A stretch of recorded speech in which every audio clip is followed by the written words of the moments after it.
ఓం నమస్తే. ఆత్మీయులకు ఋషి పంచమి శుభాకాంక్షలు.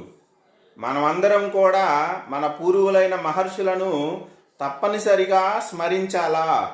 ఎందుకంటే వారి ద్వారానే మనకి జ్ఞానం లభించింది అని చెప్పుకోవచ్చు.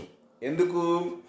కపిల మహర్షి సాంఖ్య శాస్త్రాన్ని అందించాడు, వ్యాస మహర్షి బ్రహ్మసూత్రాలను అందించాడు, గౌతముడు న్యాయ సూత్రాలను అందించాడు, పతంజలి యోగశాస్త్రాన్ని అందించాడు, నారదుడు భక్తి సూత్రాలను అందించాడు, శ్రీకృష్ణ భగవానుడు భగవద్గీతను అందించాడు. ఈ విధంగా ఎందరో మహర్షులు వారి జీవితాలను జ్ఞాన సేవకు అంకితం చేసి మనందరినీ ఉద్ధరించాలా అన్న ఉద్దేశంతో జీవితాన్ని గడిపారు వాళ్ళు. అందుకని ఋషి పంచమి రోజు వారందరినీ కూడా స్మరణ